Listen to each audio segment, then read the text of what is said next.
वो पानी नहीं है। एवरी डे आप चेक कर लीजिए, हमारे जितने नदियां नाले वो सब पाकिस्तान जाते हैं, बट हमारे पास वो पानी नहीं है। हम उसको रोक नहीं पा रहे, अपने लोगों को दे नहीं पा रहे। आज एक रणबीर कनाल टूटने की वजह से बॉर्डर की सारी फसलें लाल पड़ गई हैं, वो सूखने की कतार पे हैं।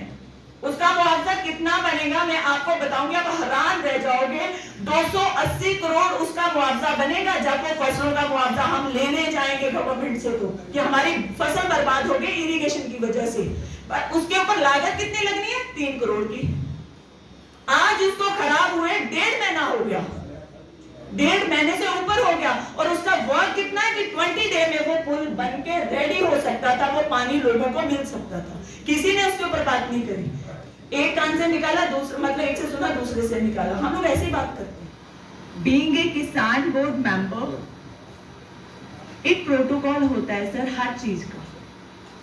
अगर हम किसान बोर्ड मेंबर्स हैं तो किसान बोर्ड मेंबर जो है वो ब्रिज है between the government and people, वो एक ब्रिज का काम करता है। क्या हम वो ब्रिज इतना सक्षम है कि हमारे लोगों का वजन उठा के गवर्नमेंट तक जाए, या गवर्नमेंट की पूरी स्कीम चला के लोगों को दे? क्या वो इतना सक्षम है? आज तक किसी ने इसके बारे में बात नहीं करी। क्यों नहीं करी? क्योंकि एक बोर्ड मेंबर को उसका प्रोटोकॉल ही नहीं पता कि what is the meaning of board member. किसान एडवाइजरी बोर्ड का मतलब क्या है? आप चेयरपर्सन है, मैं आपसे इसके बारे में एक छोटी बात करूंगी और रिक्वेस्ट करूंगी sir please work on it, because of हमारे किसान बहुत इनोसेंट हैं। लोग बोलते हैं, पर मैं मानती हूँ किसान बहुत इनोसेंट, उनको कुछ नहीं पता। वो एक प्लेन कागज है, हम उनके ऊपर जो भी लिखते हैं वो मानते हैं। अगर डिपार्टमेंट हम बोलते हैं कि हमारे पास किसी भी डिपार्टमेंट एग्रीकल्चर से रिलेटेड में सब, पहले ये क्लियर कर लीजिए कि किसान है कौन। किसान इन सबका यूनाइट बना के किसान बनता है। तो किसान किसके आगे अपनी प्रॉब्लम रखेगा? हमारे पास स्टाफ की कमी है, हर सेक्टर में, एग्रीकल्चर में है, एनिमल हस्बेंड्री में है। अगर हम ये प्रोटोकॉल अपने किसान एडवाइजरी बोर्ड मेंबर्स को दें, हर डिस्ट्रिक्ट को किसान एडवाइजरी बोर्ड मेंबर रिप्रेजेंट करता है, और 20 डिस्ट्रिक्ट जम्मू कश्मीर को रिप्रेजेंट करता है किसान बोर्ड। अगर वो थोड़ी सी प्रोटोकॉल के आधार पे थोड़ा सा इनपुट इसमें ऐड ऑन किया जाए, तो मुझे लगता है डिपार्टमेंट का काम भी थोड़ा हल्का हो जाएगा और किसान को भरपूर फायदा मिलेगा। आज तक इसके बारे में किसी ने नहीं सोचा। हम जब भी बैठते हैं, हम बोलते हैं, सोचते हैं, काम करते हैं, बट वो एट द एंड किसान तक नहीं पहुंचता। अगर बीइंग ए किसान मैं यहाँ पे बात कर रही हूँ, तो बीइंग ए बोर्ड मेंबर भी मैं बात कर रही हूँ। आज मैं वो बातें बताऊंगी कि आप लोग सोच सकते हो एक किसान बॉर्डर से चल के सर के पास नहीं आ सकता। मैंने एफसी साहब को पहले भी बोला था कि आपके पास आप तक पहुंचना लोगों का सपना होता है, पर आप किसी के पास भी पहुंच सकते हो। ये बहुत इजी है, आपने जस्ट सोचना है और पहुंच जाना है। बट बॉर्डर का किसान वो सोचेगा, वो अपने आप को पूरा हिलाएगा, वो 2 साल लगेंगे, 3 साल लगेंगे, तब तक जब आपके पास पहुंचने का टाइम आएगा आपका ट्रांसफर हो जाएगा, आपकी जगह कोई और आ जाएगा, वहां पे कोई और गाइडलाइन स्टार्ट हो जाएगी, हम आपके पास नहीं पहुंच सकते। हम क्यों पहुंचे? सरपंच होने के नाते, बोर्ड मेंबर होने के नाते मैं स्पेशली थैंक यू बोलूंगी जो हमारे सेक्रेटरी हामिद वानी साहब, आज उन्होंने मुझे यहाँ पे खड़ा किया कि मैं किसानों की बात कर सकूं। हम मीठी मीठी बातें हमेशा करते हैं, अच्छी अच्छी बातें हम लोगों को अच्छी लगती हैं, बट ज्यादा अच्छा जो होता है ना वो शुगर का कारण बनता है। जो रियलिटी है उससे रूबरू कराना बहुत जरूरी है। आज सर बॉर्डर की बात करते हैं, जैसे इरिगेशन की बात हुई, ग्राउंड वाटर डाउन क्यों जा रहा है? उसका कारण क्या है? ग्राउंड वाटर हम सब हर रोज भाषण देते हैं, पानी बचाओ पानी बचाओ, कैसे बचेगा वो? ऐसे नहीं बचेगा सर। नहर इरिगेशन का इतना बुरा हाल है, हमारे पास पाकिस्तान पानी जा सकता है, बट हमारे लिए वो पानी नहीं है। एवरी डे आप चेक कर लीजिए, हमारे जितने नदियां नाले वो सब पाकिस्तान जाते हैं, बट हमारे पास वो पानी नहीं है। हम उसको रोक नहीं पा रहे, अपने लोगों को दे नहीं पा रहे। आज एक रणबीर कनाल टूटने की वजह से बॉर्डर की सारी फसलें लाल पड़ गई हैं, वो सूखने की कतार पे हैं। उसका मुआवजा कितना बनेगा मैं आपको बताऊंगी, आप हैरान रह जाओगे। 280 करोड़ उसका मुआवजा बनेगा जब वो फसलों का मुआवजा हम लेने जाएंगे गवर्नमेंट से, तो कि हमारी फसल बर्बाद हो गई इरिगेशन की वजह से। पर उसके ऊपर लागत कितनी लगनी है? 3 करोड़ की। आज उसको खराब हुए 1.5 महीना हो गया, 1.5 महीने से ऊपर हो गया, और उसका वर्क कितना है कि 20 डे में वो पुल बन के रेडी हो सकता था, वो पानी लोगों को मिल सकता था। किसी ने उसके ऊपर बात नहीं करी। एक कान से निकाला, दूसरे मतलब एक से सुना दूसरे से निकाला। हम लोग ऐसी बात करते हैं। आज अगर वो बन जाता, वो फसल बच जाती, तो क्या वो 300 करोड़ हमारा नहीं है? क्या वो 300 करोड़ हमारे पास से नहीं जाएगा? वो हमारा टैक्स पेयर पेमेंट है, वो गवर्नमेंट ने कहीं और से नहीं लेके आना, वो हमारी पेमेंट है। वो बोझ हमारे पे आएगा। उसी से ही दोबारा फिर कुछ ना कुछ चीज महंगी हो जाएगी, डीजल महंगा हो जाएगा, पेट्रोल महंगा हो जाएगा। ऐसी चीजें महंगी होती है ना। छोटी छोटी बूंद से दरिया फुल होता है, बट हम वो छोटी बूंद को छोड़ देते हैं। ये छोटी बूंद है, क्या करना है इसका। उसके बाद आज अगर हम बात करते हैं, सर पाकिस्तान के बीच में से वो ऐसी साहब, मैं आपका तवज्जो चाहूंगी इसकी तरफ। पाकिस्तान के बीच में से 3 किलोमीटर की हमारी कनाल निकलती है टेल एंड पे, वो कभी हमें साफ नहीं करने देता। जब साफ करने जाओ वो फायर वहां पे फेंक देता है। आप चेक कर लीजिए रिकॉर्ड, मैं विदाउट रिकॉर्ड बात नहीं करूंगी, चेक कर लीजिए। क्या वो पाकिस्तान से जमीन हमारी है, बट हमें फेंसिंग से आगे जाके उसको साफ करना होता है, वो नहीं करने देता। आज तक चेक कर लीजिए, वो 3 किलोमीटर की जो कनाल है बॉर्डर की, वो साफ नहीं हुई। और आज तक मेरी पंचायत तरेवा है, वहां पे इरिगेशन का एक बूंद पानी लास्ट 15 ईयर से नहीं आया। तो फिर लोग क्या करेंगे? ऑब्वियसली लोग जमीन से पानी निकालेंगे। आप कितना रोकोगे? नहीं रोक सकते। पानी खराब हो रहा है, पानी बह रहा है, पानी पाकिस्तान जा रहा है, पानी पंजाब जा रहा है, पानी कहीं और जा रहा है, पर पानी किसानों को नहीं मिल रहा है। ये चीज आप देख लीजिए। उसके बाद सर इसके ऊपर अगर मैं भाषण देना है तो बड़ा लंबा हो जाएगा, मैं टू द पॉइंट बात करूंगी। आप समझ गए मेरा पॉइंट क्या है। अगर हम उसको फेंसिंग की इस तरफ कनाल को ले आए तो पूरा भरपूर इलाका फल फूल सकता है। इरिगेशन पानी जो पर्याप्त है बॉर्डर के लिए, इरिगेशन का वाटर हमारे लिए पर्याप्त होगा। उसके बाद सर बॉर्डर पे हम कभी भी जाते हैं, कोई भी बात होती है, तो बॉर्डर की बेटी होने के नाते मैंने आज तक छोटे छोटे पॉइंट्स पे बात करी है। सर एक प्रोटोकॉल सेट कीजिए प्लीज किसान एडवाइजरी बोर्ड का, कि कहीं भी आज मैं छोटा सा आपके सामने एक इंसिडेंस रखूंगी जो खुद के साथ बीती है। मैं किसी की बात नहीं करती, मैं अपनी बात करूंगी। Being a sarpanch, being a kisan advisory board, being a female, being a honoured by PM Narendra bhai Modi, अगर मैं किसी ऑफिस में जा रही हूँ, मैंने नॉर्मल एक बात बोली कि आपका जो इरिगेशन के पंप है वो खराब है भाई, आप उसको रिप्लेस कीजिए, ठीक कीजिए। वहां पे ईगो पे बात आ जाती है। फोन रिकॉर्ड के मैंने स्क्रीनशॉट ले रखे हैं। 3:30 बजे मैं कॉल करती हूँ डिपार्टमेंट को, वो क्या बोलते हैं 4 बजे सरपंच साहब मैं घर पहुंच गया। 2 महीने इस डिपार्टमेंट ने काम करना होता है, इरिगेशन ने 2 महीने से ज्यादा अगर ये काम करते हैं मुझे बता दो।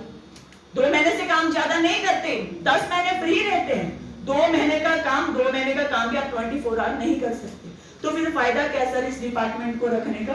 आप हमें हैंडओवर कर दीजिए, किसानों को नहर भी हैंडओवर कर दीजिए, पंप भी हैंडओवर कर दीजिए, हम लोग टेक केयर कर लेंगे। मैं खुद बोलती हूँ कि हम लोग टेक केयर कर लेंगे। अगर उस इंसान को मैं फोन कर रही हूँ कि सर 3:30 हो गए, अगर आज ये नहीं हुआ, सैटरडे कल संडे या मंडे को जाके आप रिप्लेस करोगे तो ये 3 दिन बर्दाश्त नहीं कर पाएगी, फसल सूख जाएगी। तो मुझे कहते सरपंच साहब ऐसे नहीं होता, 3:30 हो गए हम घर आ गए। मैं कहा ठीक है जी। मैंने एससी साहब को कॉल किया, एक्सीडेंट साहब, चीफ साहब को कॉल किया। सर उस ऑफिसर का मैं नाम नहीं लूंगी, उनको जब थोड़ा सा इनसे कॉल आया, वो बंदा खुंदक कर गया मेरे पे कि सरपंच ने ऊपर से कॉल करवा दी। मुझे लग गया, वो जो स्टार्टर मोटर खराब था वो लग गया। बट उसके बाद 25 दिन एक ट्यूबवेल जला रहा, उसकी मोटर जली रही। उन्होंने ध्यान भी दिया। जब मैंने मोटर उठा के खुद वहां पे छोड़ के आई ना, तो उन्होंने मुझे कहा जी आपका काम थोड़ी है, ये डिपार्टमेंट का काम है, हमने उठाना है। कब उठाना है? जब फसल जल जाएगी, जब फसल खराब हो जाएगी। और पूरा सर 4 ट्यूबवेल लगे हुए इरिगेशन के, जिनमें से 3 डिफंक्ट हैं, एक ही वर्किंग है। और एक ही वर्किंग की ये हालत है कि 25 दिन वो ट्यूबवेल नहीं चला। 25 दिन मैंने क्या किया, मैंने प्राइवेट मोटर उठाई, उस पर डाली, काम चलाया। वो प्राइवेट भी जल गई। अब क्या करूं? कि मैं अपनी पॉकेट से कितना कर सकती हूँ, मुझे किसानों का देखना है, मैं कितना कर सकती हूँ। मैंने सर कम से कम आप उसको चेक करवाइए 6 बार वो मोटर, मैंने 50 बार बोल दिया इसका पैनल, इसका स्टार्टर चेंज करवाइए, बट नहीं, यहाँ से डालते हैं, यहाँ से निकालते हैं, और आज तक एक भी विजिलेंस ऑफिसर का एरिया में नहीं हुआ कि वो मोटर जल क्यों रही है, कारण क्या है। ऐसे होगा इरिगेशन, मतलब ऐसे होगा किसान का विकास, ऐसे काम चलेंगे, ऐसे काम बनेगा, नहीं बनेगा ऐसे, किसान पीछे जा रहा है।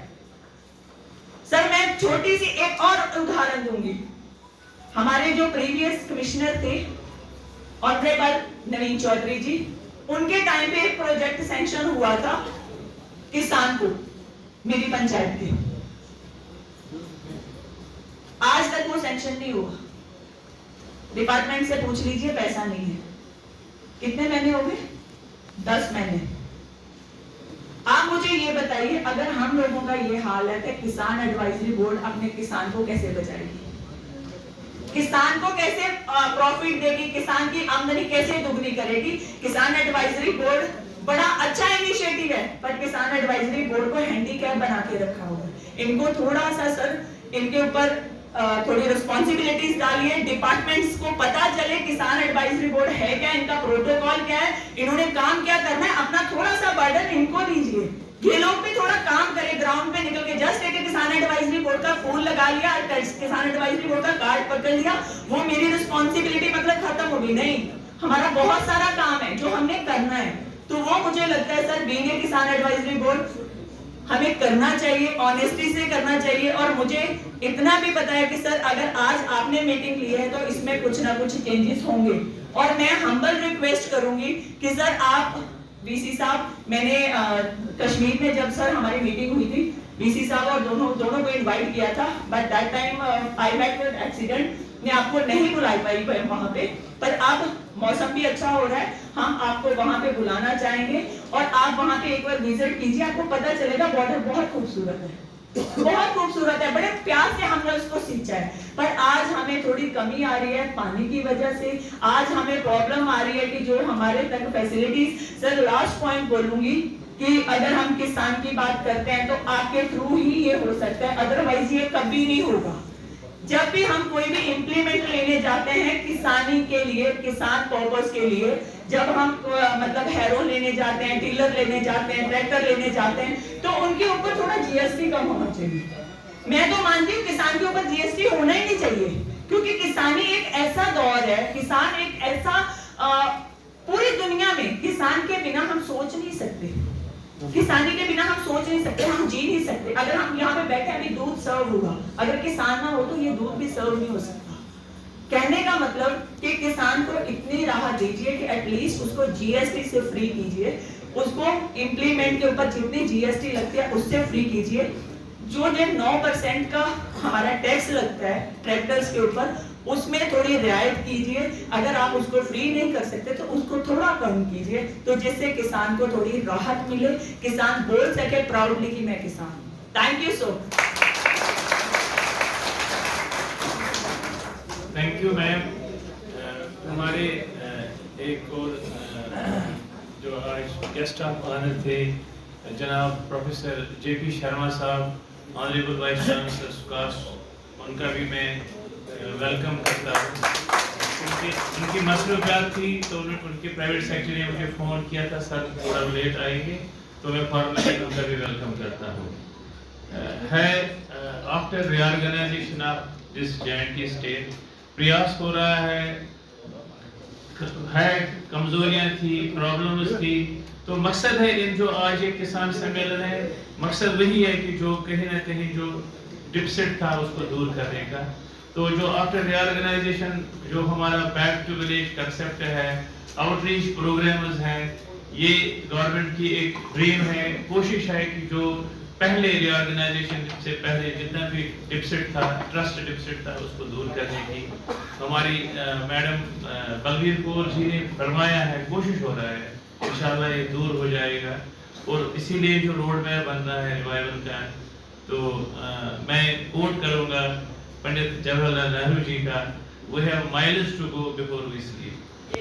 हमें आगे जाना है, काम करना है बोर्ड को, तो सर ये विदाउट कुछ ऑनरेरियम उनको नहीं मिल रहा है, विदाउट ऑनरेरियम ये काम करते हैं, मैं अप्रिशिएट करता हूँ। और इरिगेशन की मैंने सर रिक्वेस्ट की है, एक मीटिंग की जरूरत है, कमिश्नर सेक्रेटरी इरिगेशन को हम लाएंगे, बोर्ड अरेंज करेगा, तमाम चीफ इंजीनियर्स लाएंगे, तो कोशिश करेंगे वो है जेन्युइन डिमांड वो खत्म करेंगे।